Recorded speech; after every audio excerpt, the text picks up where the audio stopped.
As Drake launched his highly anticipated It's All a Blur tour on the Wednesday of July 5, 2023 at Chicago's United Center, he really moved his fans with a moving performance and opening song that left many of them quite emotional. He had first surprised the event organizers by refusing to use the VIP entrance of this arena that is the home ground for Chicago Bulls by opting for the main entrance.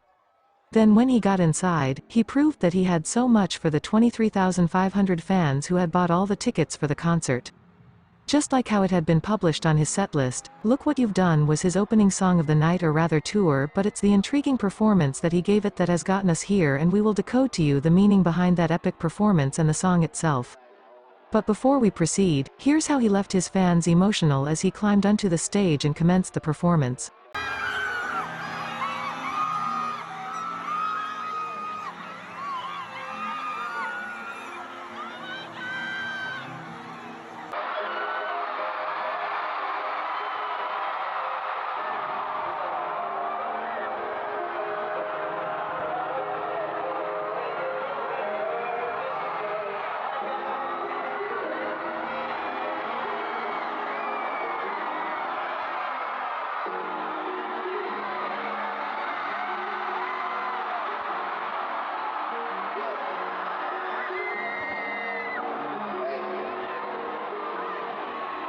I bet you have already noticed that this young man who handed him that piece of paper which looks like a notebook and was seated next to him on the couch throughout the performance of the song looks just like him in his younger years. Yes, the young man's resemblance of Drake wasn't coincidental but rather deliberate, because his performance of this song was meant to play out just like how it did, that is, with a hologram of his younger self seated next to him and listening to what he's saying. He was to perform the song from a couch while appearing to recite the song's lyrics from the notebook that his younger self had handed him, and to the amazement of his fans, things unfolded just like that. The reason why he performed this song in that manner lies in the meaning behind the song's lyrics. For starters, Look What You've Done is the 15th track of his second studio album titled Take Care, which he released on November 15, 2011. In the song, Drake gives a truly touching tribute to his mother Sandy Graham, his grandma Evelyn Scher, and his maternal uncle Steve Scher. He starts out in the first verse of the song talking to his mother, and he tells her about lots of things, including Nebby, who was his ex-girlfriend that he loved but lost because he was not ready for the relationship with her. The meaning behind that verse in which he talks to his mother is that during his younger years when he was an upcoming artist, Drake's mother was sick with a spine problem and in a lot of pain, but she was a heavy smoker, so at times he had to tell her to stop smoking because she was the most important thing for him, and just like the album's title, he had to remind her that she needed to take care of her health as he takes care of her. Then before he had all the money he has today, there was a little tension in their house about how he spent the little he had, and he talks about it in the verse when he says that, "We argue about spending money on bullshit." His parents divorced when he was 5 and he was subsequently raised by his mother, and even though he spent summers with his dad, he doesn't want to be like his dad, so being compared to him, especially by his mother, makes him angry and upset. He therefore reveals in the verse that his mother knows how to make him angry by comparing him to his father, and he yells at her and even threatens to move out.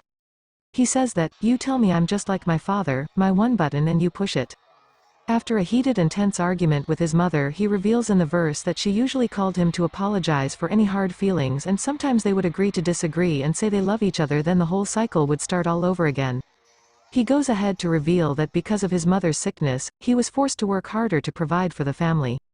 That, "Maybe I wouldn't have worked as hard if you were healthy and it weren't so bad. Maybe I should walk up the street and try to get a job at the bank because you leave it up to me, Jay and Neeks, and we'll probably end up robbing a bank."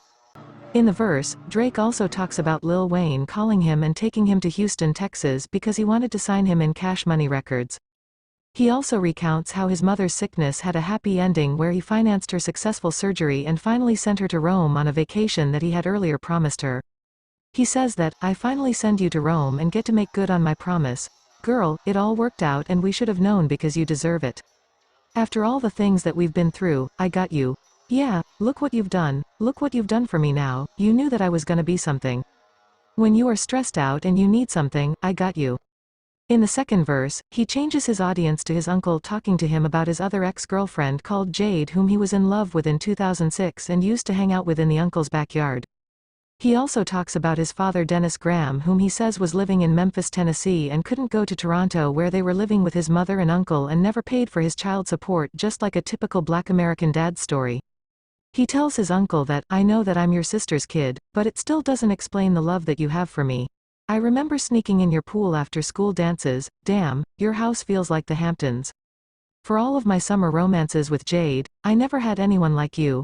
Man, you made the world I knew bigger, changed the way that I viewed it, and when I had all this fighting going on at our crib, you would calm me down when I lose it. I told you I think I'm done acting, that I'm more in touch with the music, and you said either way, I'd be a star and I could go so far. You talked to me, then you got to me. You tossed the keys and loaned me your car. Yeah, I was just a young kid in a drop-top Lexus, hoppin' that I don't get arrested. Just another kid that was going through life so worried that I won't be accepted, but you said that I could do anything and you meant that. You took me places, you spent that, they said no, we went back, checks bounced but we bounced back. I put all the money in your accounts back and I thank you, I don't know where I'd really be without that. It worked out, man, you deserve it.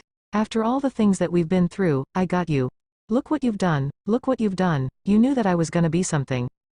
The final verse of the song is a phone message left for Drake by his grandmother Evelyn, in which she thanks him for keeping her living well in her old age.